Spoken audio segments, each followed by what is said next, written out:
Prevention. How do you prevent a cold? And you touched upon this a little bit, but I'd like you to elaborate a little bit about it. Mm-hmm. How do you actually, when you go to a public place, you go to a mall, you go to, one of these lovely Chuck E. Cheese's and stuff, and inevitably I find, the next, even you go to like a pediatrician's office, the child comes That's back true. with a cold.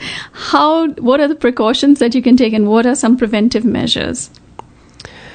So I think first it's important to talk about how colds are spread, and then we can talk about prevention. So the way colds are spread is when someone coughs or sneezes, they can transmit the virus that way through the respiratory droplets to someone else. So if you're close to someone, they're coughing, you're not covering their mouth, then they can spread that virus to you, or if they sneeze on you, you can spread that virus. Okay, so don't sneeze on anybody. Yeah, that's why we talked about covering your mouth if you're ill. Or sometimes I'll even recommend patients wear a mask, especially if there's moms who are like breastfeeding or something like that, or close to an infant, to wear a mask so they don't spread the infection to the child. The other, probably the most common way, is through touching objects that may be contaminated with a virus. Okay. And usually what happens is someone who's ill may touch a surface, and the virus is left there on that surface, and another person may touch that object, and then they inoculate themselves with the virus by rubbing their nose or eyes or something like that, and that's how they get the infection. So how long does a virus stay on a surface? It depends on the virus, but I would say like the general cold virus is typically a few hours. Few hours? Yeah, but there's other ones that can be even longer, like days. Oh, really? So, but I would say for the common cold, it's a few hours. Okay. But this is probably the most common way. And for that reason, the best thing for prevention is hand washing. And do you recommend soap, or do you recommend the antibacterial stuff, that's the gels and things that are around?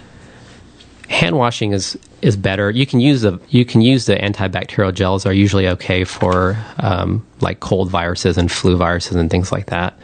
Hand washing, if you do it, the problem with hand washing is a lot of people don't do it properly. Okay. You have to do it for several seconds, like 20 to 30 seconds. You should be washing your hands. So like Oprah recommends, sing happy birthday. Yeah, happy birthday, or people have other songs or things that they talk about in their head. Okay. To make sure they're doing it adequately. So, but it can't be just a quick, quick washing of their hands. It has to be thorough with soap and water. So that would be the most effective. The antibacterial gels are okay too for killing those viruses. They're not always the best for things like diarrheal illnesses and things like that, which is a different topic, but it's not 100% prevention for every kind of thing out there. Okay. So hand washing is still the most optimal, but if that's not available, then the antibacterial gels are okay to use also. Okay. So hand washing is the best form of prevention.